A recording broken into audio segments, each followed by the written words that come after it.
ونستعينه ونستغفره ونؤمن به ونتوكل عليه ونعوذ بالله من شرور أنفسنا ومن سيئات أعمالنا من يهده الله فلا مضل له ومن يضلله فلا هادي له ونشهد أن لا إله إلا الله وحده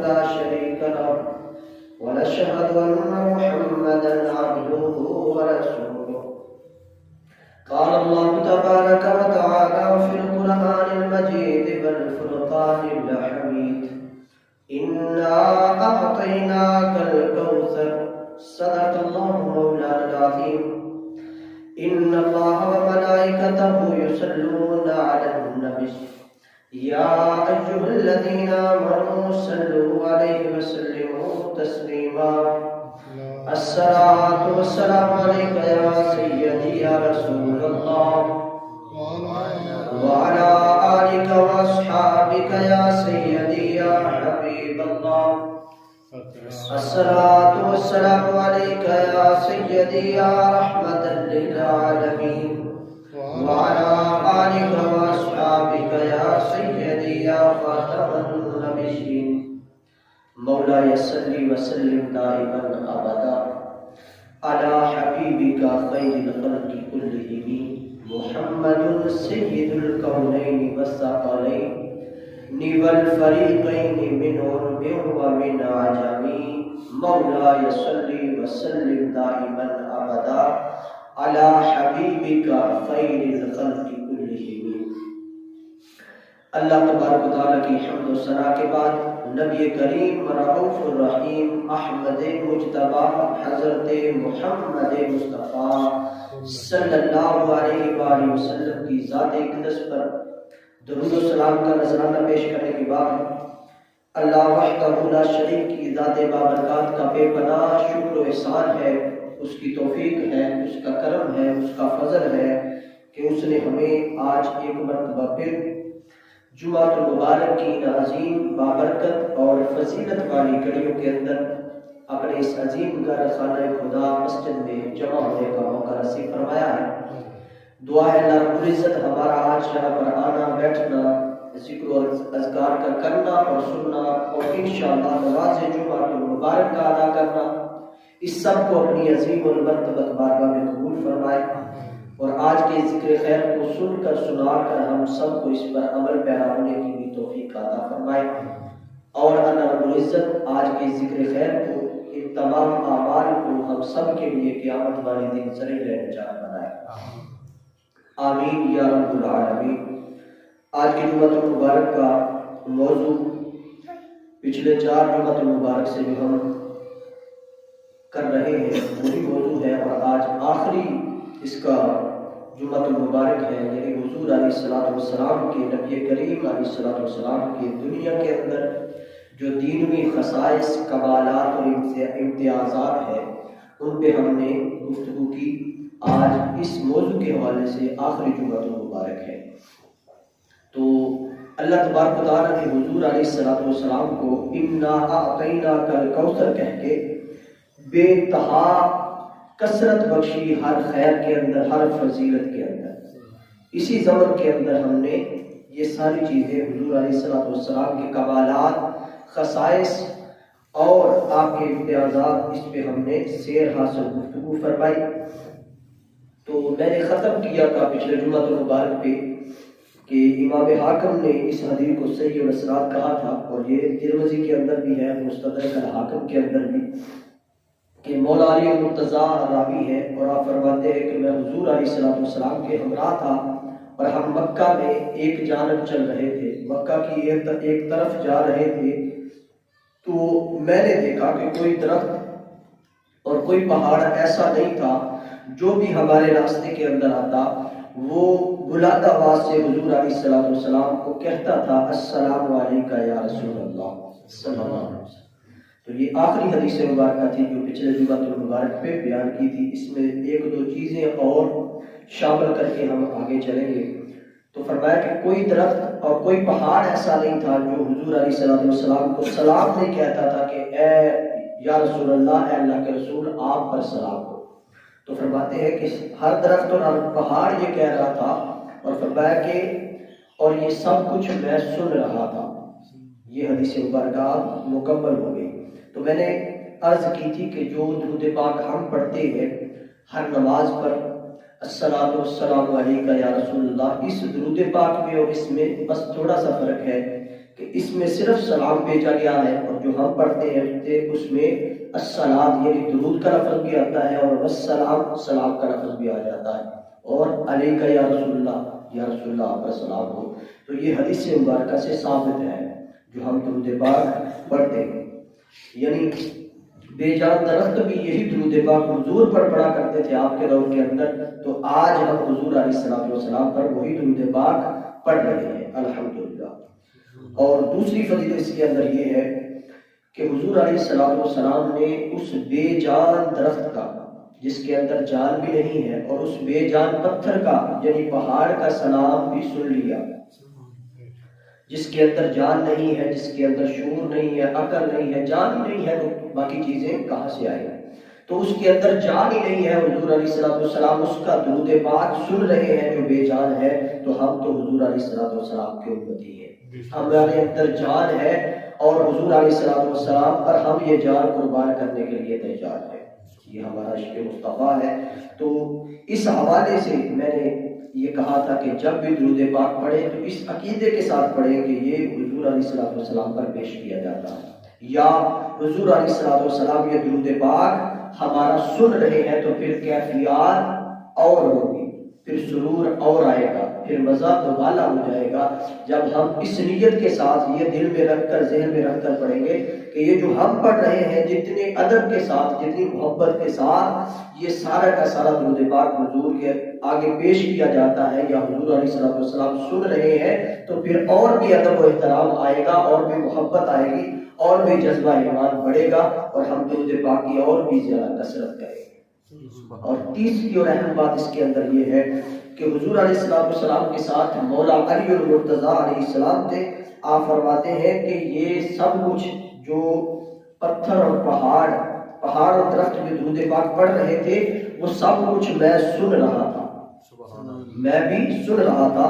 تو یہ حضور علیہ الصلوۃ والسلام کا فیض ہے کہ آپ کی نسبت کی وجہ سے مولا علی المرتضیٰ جو سلام حضور کو درخت اور پتھر جو ہے جو پہاڑ پیش کر رہے ہیں، حضور کے فیض سے، آپ کی نسبت سے، آپ کی برکت سے مولا علی المرتضیٰ بھی سن رہے تھے۔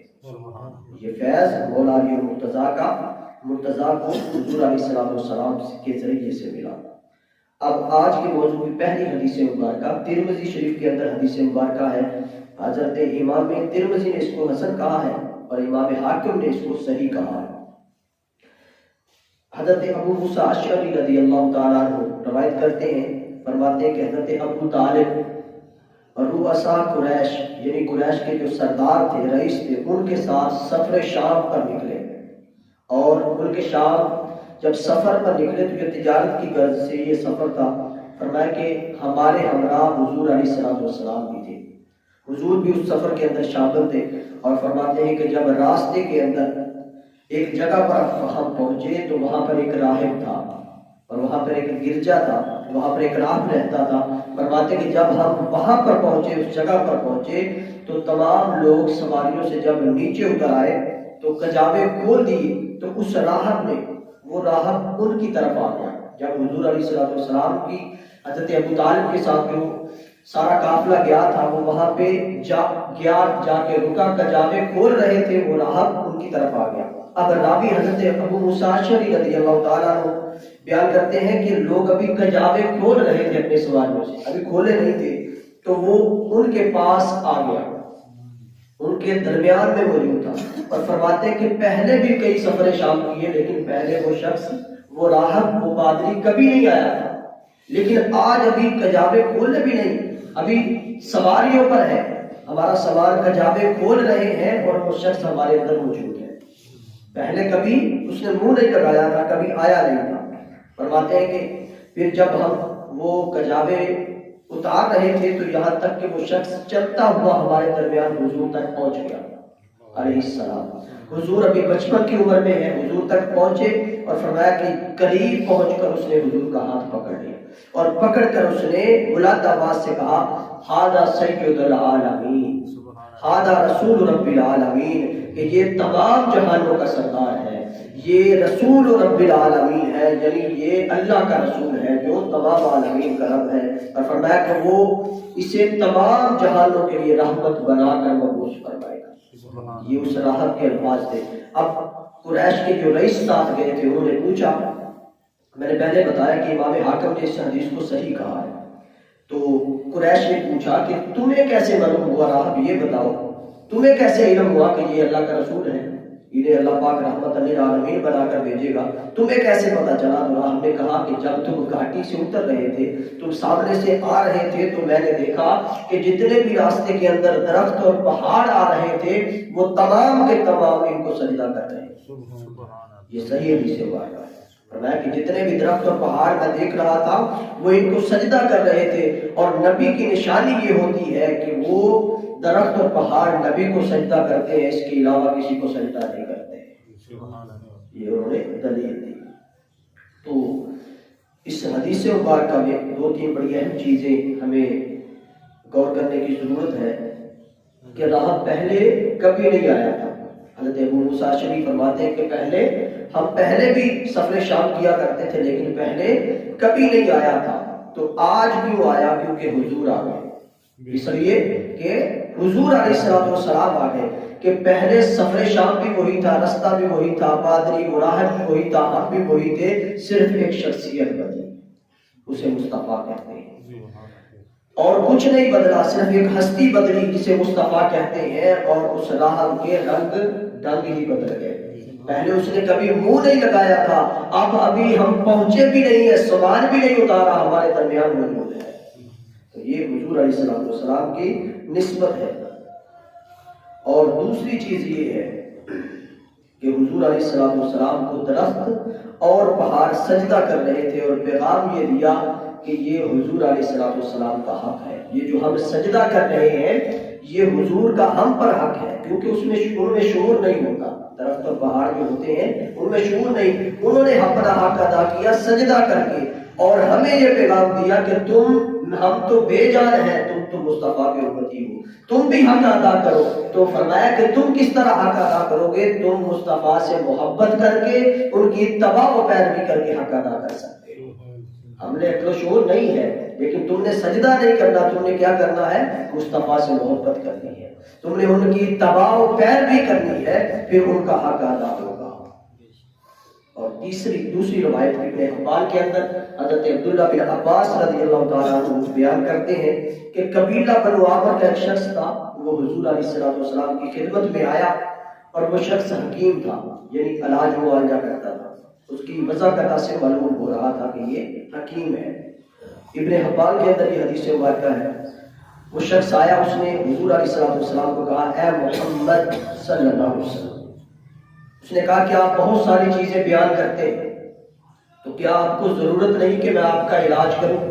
یعنی از راہ مذاق تمسخر، حضور علیہ السلام کا مذاق اڑانے کے لیے اس نے کہا کہ جو باتیں آپ کرتے ہیں آپ کو نہیں ضرورت کہ میں آپ کا علاج کروں، کیونکہ حکیم تھا. تو اس نے کہا کہ جو پیغام آپ دے رہے ہیں یہ ٹھیک نہیں ہے، کیونکہ وہ مسلمان نہیں تھا، وہ مومن نہیں تھا.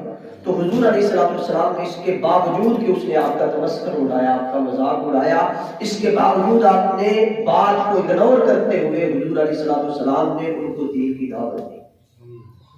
دین کی دعوت دینے کے بعد حضور علیہ السلام نے پھر پوچھا کیا میں تمہیں کوئی معجزہ دکھاؤں تو تم اسلام لاؤ؟ اس کے مقابلے میں کہ اس کا اخلاق کیا ہے اور حضور کا اخلاق کیا ہے، پھر بھی آپ دین کی دعوت دے رہے ہیں. اور ساتھ ہی فرمایا کہ کیا میں تمہیں کوئی معجزہ دکھاؤں؟ یہاں تک کہ حضور علیہ السلام کے آس پاس کھجور کے درخت تھے، تو آپ نے کھجور کی ایک شاخوں والی ٹہنی کو اپنی طرف بلایا. اس پہ اور بھی بہت ساری شاخیں تھی، اس ٹہنی پر حضور نے اسے اپنی طرف بلایا.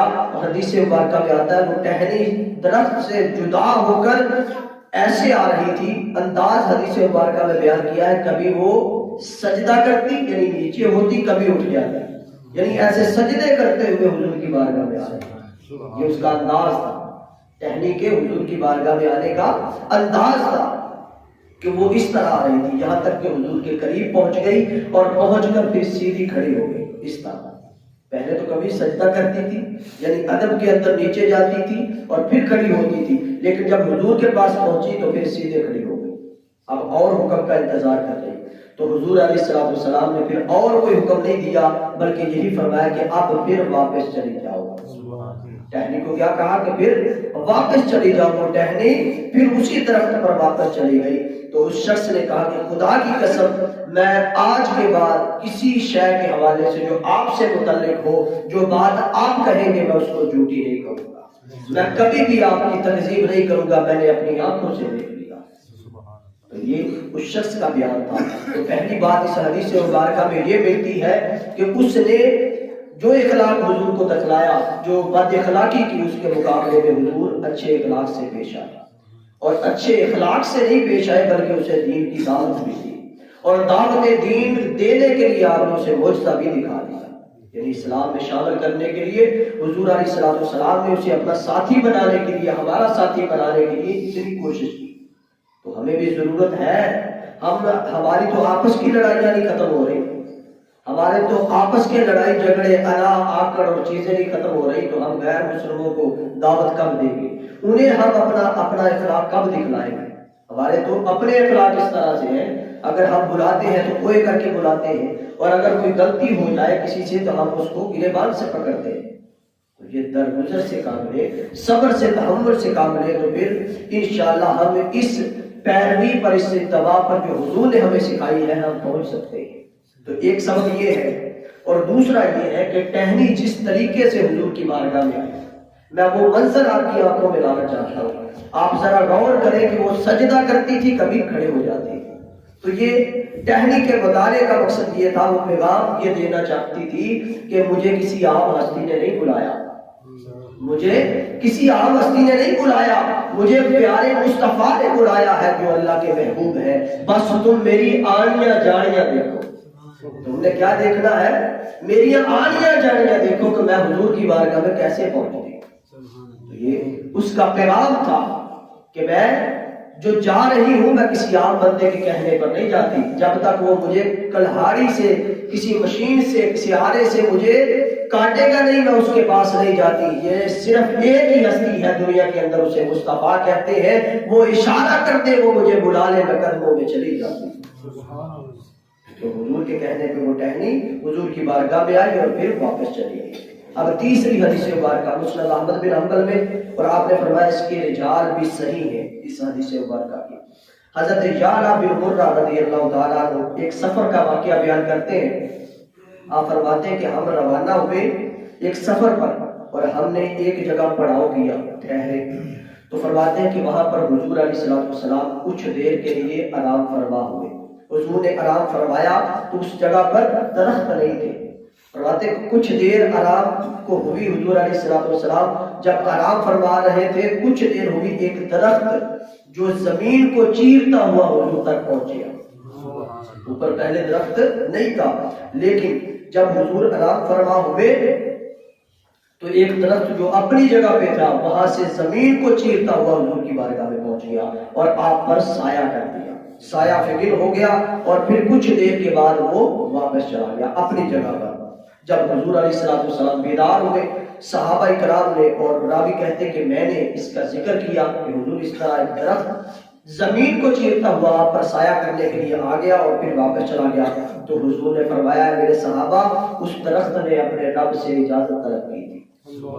اس درخت نے، صحابہ کرام اور آج کا عقیدہ دیکھے ذرا، کہ یہ نہ سمجھے کہ حضور سوئے ہوئے تھے تو انہیں پتہ نہیں چلا درخت کس لیے آیا تھا یا نہیں آیا تھا کوئی، تو وہ بتانا یہ چاہتے ہیں کہ عقیدہ یہ رکھنا ہے کہ حضور کو بھی علم ہے، لیکن بات ہم تک پہنچانے کے لیے یہ بات کرنا ضروری تھی۔ تو حضور علیہ السلام جب انہوں نے کہا کہ درخت آیا تھا تو حضور نے فرمایا کہ وہ اپنے رب سے اجازت لے کر آیا تھا، اور کس لیے آیا تھا یہ بھی بتا دیا۔ فرمایا کہ وہ اللہ کے رسول کی بارگاہ میں آنا چاہتا تھا، اجازت طلب کی، اور یہ عرض کرنا چاہتا تھا کہ یا رسول اللہ آپ پر سلام ہو، یعنی وہ درخت حضور کو سلام کرنے کی غرض سے پہلے اپنے رب سے اجازت لیتا ہے، پھر حضور کی بارگاہ میں آتا ہے۔ تو حضور علیہ السلام نے فرمایا جب اللہ سے اجازت طلب کی، اللہ پاک نے اس درخت کو اجازت دے دی اور وہ میری بارگاہ میں آ گیا۔ تو درخت جب زمین کو چیرتا ہوا آیا، وہ منظر کیسا ہے؟ اس حدیث مبارکہ کہ ایک حقیقت ہے۔ حقیقت یہ ہے کہ اگر آپ نے درخت کو اکھاڑنا ہے تو کسی مشین سے اکھاڑیں گے، یا بہت سارے آدمی لگ کر اس درخت کو اکھاڑیں گے، لیکن یہ ایک ایسا منظر تھا کہ جو دیکھنے کے قابل تھا، جو دیدنی تھا، کہ درخت اکھڑتا ہوا بھی دیکھا تھا لیکن اس طرح کا درخت کبھی نہیں دیکھا تھا، وہ زمین کو چیرتا ہوا جا رہا، یہ منظر تھا اس وقت۔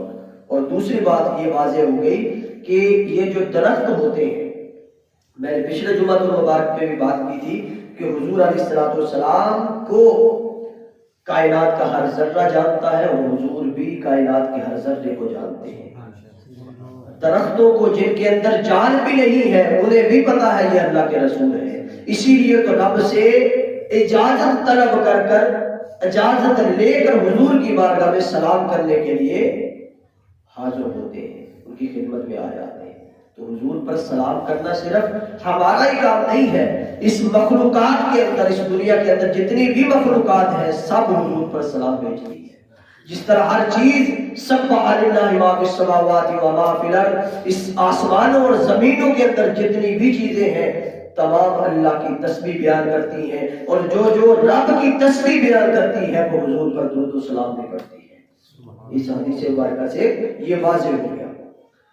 اور چوتھی حدیث مبارکہ یہ بھی مستدرک الحاکم کے اندر ہے اور امام حاکم نے اسے صحیح الاسناد کہا ہے۔ حضرت بریدہ رضی اللہ تعالیٰ عنہ بیان کرتے ہیں کہ ایک اعرابی، بڑی لطیف اور ایمان کو حرارت دینے والی، تازہ کرنے والی حدیث مبارکہ ہے کہ ایک اعرابی حضور کی خدمت میں حاضر ہوا اور عرض کی یا رسول اللہ، بے شک میں نے اسلام قبول کر لیا ہے، لیکن پتہ نہیں کیوں دل کے اندر حسرت ہے کہ آپ پھر بھی کوئی نشانی مجھے دکھائیں، یعنی کوئی معجزہ دکھائیں۔ یا رسول اللہ اسلام قبول کر لیا ہے لیکن میرے یقین میں اضافہ ہو جائے، میں پکا ہو جاؤں، تو اس لیے کوئی نشانی دکھلائے۔ تو حضور علیہ السلام نے فرمایا کہ تم کیا چاہتے ہو یہ بتاؤ، میں نشانی دکھلا سکتا ہوں۔ حضور علیہ السلام یہ فرما رہے ہیں کہ میں بھی نشانی دکھلا سکتا ہوں، لیکن آج میں کہتا ہوں کہ تم بتاؤ تم کیا چاہتے ہو، کیا ہو تو پھر تمہارا اضافہ یقین پختہ ہو جائے اسلام پر، ایمان پر، تم کیا چاہتے ہو۔ تو یہاں پر حضور کا اختیار بھی واضح ہے کہ حضور اس سے پوچھ رہے ہیں تم جو کہو گے وہی ہو جائے گا، تمہارے سامنے کوئی مجبور نہیں بیٹھا ہوا، با اختیار بیٹھا ہوا۔ تو حضور علیہ السلام نے پوچھا تم کیا چاہتے ہو، تو عرض کی یا رسول اللہ اس درخت کو پکارے وہ آپ کے پاس آئے، جو سامنے درخت تھا۔ اس نے کہا حضور وہ آپ کی خدمت میں حاضر ہو جائے تو میں یقین کر لوں گا، پھر میرا یقین اور بھی پختہ ہو جائے گا، میں اسلام تو پہلے بھی لیا ہے لیکن اب یقین اور بھی پختہ ہو جائے گا۔ تو حضور نے فرمایا کہ میں نہیں بلاؤں گا، تم اس درخت کے پاس جاؤ اور کہنا رسول اللہ بلا رہے ہیں، وہ آ جائے گا۔ یہ بات تو عام سی ہے کہ میں آواز دوں تو وہ آ جائے، لیکن آج عام بات نہیں کرنی بلکہ اس سے بھی خاص کرنی ہے۔ تم جا کر میرا پیغام دینا، دیکھتے ہیں وہ مجھے جانتا ہے کہ نہیں، وہ مجھے پہچانتا ہے کہ نہیں، وہ میری بات پر لبیک کہتا ہے کہ نہیں، آج یہ دیکھنا ہے۔ تو حضور علیہ السلام نے فرمایا کہ تم جا کر اس کو کہو کہ رسول اللہ بلا رہے ہیں، دیکھتے ہیں وہ میری آواز پر لبیک کہتا ہے کہ نہیں۔ فرمایا کہ جب وہ شخص اعرابی اس درخت کے پاس گیا تو اس نے کہا اے درخت حضور کی بات پر، حکم پر لبیک کہو۔ تو کہتے کہ اس درخت نے ایک طرف کو جھٹکا دیا، اس طرف اپنی جڑیں اکھاڑ رہا، اور پھر اس طرف کو جھٹکا دیا، ادھر والی جڑیں اکھاڑ رہا۔ تو کیسا منظر ہوگا وہ، اس پہ غور کریں کہ کسی نے اکھاڑا نہیں، صرف حکم ملا، رسول اللہ کا حکم ملا ہے اور وہ بتا بھی رہا ہے کہ درخت کس طرح اکھاڑا جاتا ہے۔ پہلے اس طرف کو جھکا، ادھر والی جڑیں نکالا، پھر اس طرف کو جھکا تاکہ ادھر والی جو جڑیں ہیں وہ بھی اکھڑ جائے۔ تو یہ جڑیں اکھاڑ کر حضور علیہ السلام کی بارگاہ کی طرف چل پڑتا ہے اور حضور کی بارگاہ میں آ کر وہ پیش ہو جاتا ہے، اور اسی طرح جب وہ آ رہا ہوتا ہے تو راستے کے اندر جو مٹی ہے اس کی شاخوں کے ساتھ لگ رہی ہوتی ہے، اور آ کر حضور کی خدمت میں آ کے عرض کرتا ہے علیک السلام یا رسول اللہ، رسول اللہ آپ پر سلام، یا رسول اللہ آپ پر سلام، علیک السلام یا رسول اللہ۔ اور پھر حضور علیہ السلام نے جب یہ منظر اس نے دیکھ لیا اعرابی نے، تو اس نے کہا یا رسول اللہ مجھے اتنا ہی کافی ہے۔ 2 مرتبہ اس نے کہا حضور مجھے اتنا ہی کافی ہے، بہت ہے، اب اس کے آگے کچھ نہ کیجیے گا۔ یعنی درخت میرے کہنے پہ آیا بھی اور آ کر اس نے سلام بھی عرض کر دیا، یعنی وہ بھی جانتا ہے حضور کو صلی اللہ علیہ وسلم۔ تو فرمایا مجھے اتنا ہی کافی ہے۔ حضور علیہ السلام نے پھر حکم دیا درخت کو کہ جا اپنی جگہ پر واپس چلا جا۔ وہ درخت جس نے اپنی جڑیں اکھاڑ لی تھی پھر جا کر وہیں پہ لگ گیا، وہاں پر پھر لگ گیا۔ تو پتہ چلا کہ جو حضور پر جان دے دینا وہ ہمیشہ رہتا ہے۔ درخت کو کچھ نہیں ہوا، وہ پھر جا کر جڑیں اکھاڑ لی تھی۔ حقیقت یہ تھی کہ جڑیں باہر آ جائیں ٹوٹ جائے تو پھر وہ پودا نہیں ہوتا، پھر وہ سرسبز نہیں رہتا۔ تو لیکن یہ بات حقیقت دنیا کی ہے، لیکن اگر مصطفیٰ نے آواز دی ہو، کسی نے مصطفیٰ پر جان دی ہو تو وہ ہمیشہ رہتا ہے، اسے بقا ہے، اسے فنا نہیں ہے، کیونکہ وہ مصطفیٰ پہ مر بیٹا ہے۔ اس نے اپنی جان اس ہستی کے سپرد کر دی ہے کہ اگر اس پہ جان دے دی جائے تو بندہ مرتا نہیں ہے، زندہ ہو جاتا ہے۔ یہ درخت پیغام دے رہا ہے۔ تو وہ درخت پھر وہاں پر جا کر اپنی شاخوں اور جڑوں سمیت پہلے جیسا ہو گیا، یہ حدیث مبارکہ میں آتا ہے۔ اور اعرابی نے پھر اجازت مانگی، حضور مجھے اجازت دے، یہ جو منظر آپ نے دکھایا ہے میرا دل چاہتا ہے آپ کے سر مبارک پر بوسہ۔ اور کس نے خوش قسمت ہے، حضور علیہ السلام نے اجازت عطا فرمائی۔ اور حدیث مبارکہ میں آتا ہے پہلے اس نے سر انور کو چوما اور پھر قدم مبارک کو بوسے دی۔ اور ایک روایت کے اندر اس میں یہ دونوں کا ہے، سر مبارک کا اور قدموں کا، اور ایک اور روایت ہے اس کے اندر آتا ہے کہ اس نے پہلے سر انور کا بوسہ لیا، پھر ہاتھ مبارک کا اور پھر قدموں کا بوسہ لیا۔ تو کیسا منظر تھا، اور کتنے خوش بخت تھے جنہیں بوسہ بھی رسول اللہ کا حاصل ہو رہا ہے۔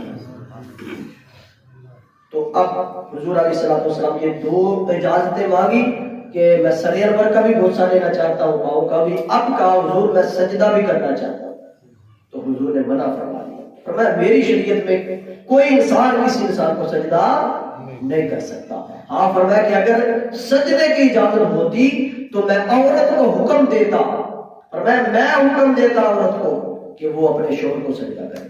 اگر شریعت میں میری شریعت کے اندر یہ حلال ہوتا، جائز ہوتا، تو پھر ایک خاوند اس کو سجدہ کرتی اس کی بیوی، اتنا مقام ہے شوہر کا اس حدیث مبارکہ کے اندر۔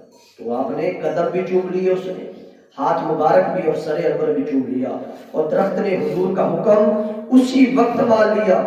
اور امتی جو ہے یعنی حضور علیہ السلام کا جب حکم پہنچا وہ اعرابی لے کر گیا تو اس نے یہ نہیں کہا، حضور علیہ السلام نے خود نہیں کہا کہ درخت میں بلا رہا ہوں کر کے، آگے ایک بندہ اور تھا، کوئی وسیلہ تھا، پھر اس نے کہا کہ حضور بلا رہے ہیں، ڈائریکٹلی حضور کا حکم نہیں گیا، لیکن پھر بھی وہ ایسے ہی بھاگتا ہوا آیا جیسے حضور نے آواز دی۔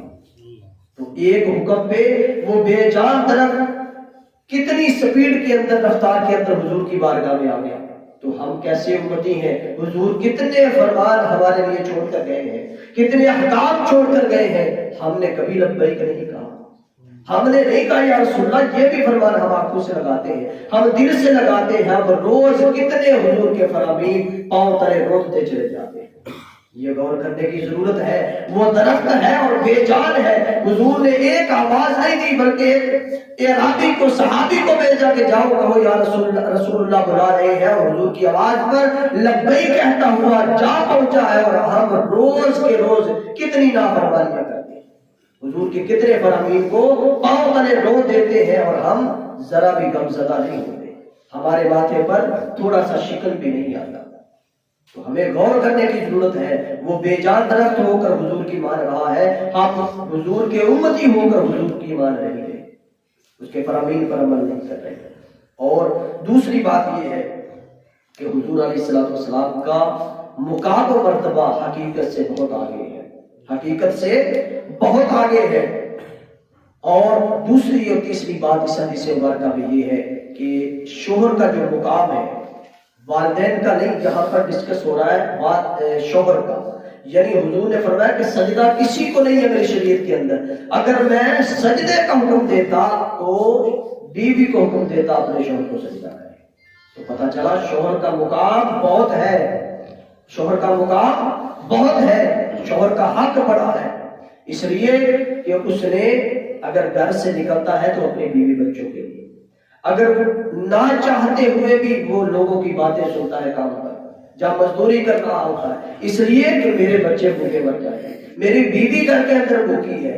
شوہر کا بڑا مقام ہے، اتنا مقام کہ فرمایا کہ اگر میں سجدہ کرنے کا حکم دیتا تو بیوی کو کہتا اپنے شوہر کو سجدہ کرے۔ بہرحال یہ الگ موضوع ہے۔ پانچویں حدیث مبارکہ، حضور علیہ الصلوۃ والسلام، مسند احمد بن حنبل میں روایت ہے اور آپ نے فرمایا اس حدیث مبارکہ کے رجال بھی ثقہ ہے۔ حضرت جابر بن عبداللہ رضی اللہ تعالیٰ عنہ راوی ہے اس حدیث مبارکہ کے، آپ فرماتے ہیں کہ حضور علیہ الصلوۃ والسلام کے ساتھ ایک سفر پر تھے اور راستے کے اندر ایک باغ تھا بنو نجار کا۔ جب ہم وہاں پر پہنچے تو ہمیں معلوم ہوا اس باغ کے اندر ایک سرکش اونٹ رہتا ہے۔ سرکش اونٹ یعنی ایسا اونٹ جو بھی باغ کے اندر داخل ہو اسے مارتا تھا، باغ کے اندر داخل کسی کو نہیں ہونے دیتا تھا۔ تو فرمایا کہ وہ باغ کے اندر کسی کو داخل نہیں ہونے دیتا تھا اور جو باغ میں داخل ہو جائے اس پر حملہ کر دیتا تھا، سرکش ہو گیا تھا۔ تو کہتے کہ ہم نے اس کی خبر حضور کو دی، حضور علیہ الصلوۃ والسلام کو فرمایا کہ وہ اونٹ اس طرح کر رہا ہے، تو حضور نے جا کے تشریف لے گئے باغ کے اندر، باغ کے اندر داخل ہوئے، حضور نے اونٹ کو بلایا، اونٹ کو بلایا۔ ہاں اگر کوئی انسان ہو تو اس کی تو بولی ہے، ہاں بھائی فلاں بات سننا، نبیل بات سننا، وقاص بات سننا، یا تایا جان، چچا جان، ابا جان، کسی کو بھی آواز دینی ہو تو اس کی ایک زبان ہے تو ہم کہتے ہیں کہ بات سنو، لیکن اونٹوں کی جو بولی ہے وہ کون جانتا ہے؟ جانوروں کی بھی کبھی بولی دیکھی ہے آپ؟ بولی دیکھی نہیں نہ سنی ہے، لیکن صرف اگر بولی کوئی جانتا ہے سمجھتا ہے تو اس ہستی کو مصطفیٰ کہتے ہیں۔ اس بولی کو جو جانوروں کی، پرندوں کی، پتھروں کی، پہاڑوں کی، بلکہ کائنات کے ذرے ذرے کی بولی سمجھ بھی لیتے ہیں اور بول بھی لیتے ہیں، اس ہستی کو مصطفیٰ کہتے ہیں۔ ہم نے آج تک نہیں سنی، تو آپ نے اونٹ کو اپنی طرف بلایا اور حدیث مبارکہ میں آتا ہے کہ وہ اپنے ہونٹ یعنی منہ گھسیٹتا ہوا زمین پر حضور کی بارگاہ میں آیا، یعنی یہ ادب تھا حضور کی بارگاہ میں آنے کا۔ ہمیں بتا رہا ہے کہ حضور کی بارگاہ میں بھی آنا ہے تو ادب سے آنا ہے، بادب ہو کر ادب کے ساتھ آنا۔ تو پھر جب حضور علیہ الصلوۃ والسلام کی بارگاہ میں آیا تو پہلے وہ مانگتا تھا، اب آ کر بیٹھ گیا، حضور کے سامنے بیٹھ گیا۔ حضور علیہ الصلوۃ والسلام نے فرمایا کہ اس کی نکیل لاؤ، نت جنہوں سے پنجابی کہتے ہیں، نکیل لاؤ۔ حضور نے وہ نکیل اسے ڈال دی اور پھر اسے پکڑ کر مالک کے حوالے کر دیا۔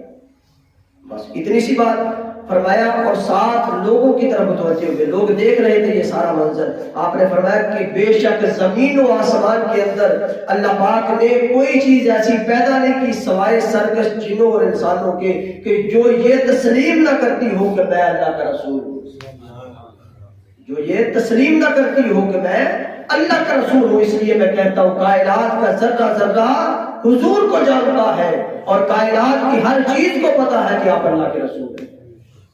تو اس حدیث مبارکہ میں ہمیں یہ پتا چلا کہ اونٹ وہی ہے جو پہلے باغ میں کسی کو داخل نہیں ہونے دیتا تھا، پہلے داخل نہیں ہونے دیتا تھا اور اب کسی کو روکتا نہیں ہے۔ پہلے جو باغ میں داخل ہو جاتا تھا اسے چھوڑتا نہیں تھا، اب روکتا نہیں ہے، اب مارتا نہیں ہے، اب کچھ کہتا نہیں ہے۔ اونٹ وہی ہے، اونٹ وہی ہے۔ پہلے بندہ دیکھتے ہی حملہ آور ہو جاتا تھا، اب جو مصطفیٰ کو دیکھا ہے تو قدموں سے اٹھتا نہیں، پہلے چھوڑتا نہیں تھا اب قدموں سے اٹھتا نہیں ہے۔ پتا چلا یہ بندوں کا فرق ہے، یہ بندوں کا فرق ہے۔ بندے سارے ایک جیسے نہیں ہوتے، کچھ عظیم بھی ہوتے ہیں، کچھ اعلیٰ بھی ہوتے ہیں، کچھ مصطفیٰ بھی ہوتے ہیں۔ تو یہ مصطفیٰ علیہ الصلوۃ والسلام کی شان ہے کہ وہی اونٹ ہے جو کسی کو چھوڑتا نہیں ہے۔ مصطفیٰ گئے ہیں تو قدموں میں پڑا ہے، اٹھتا ہی نہیں ہے۔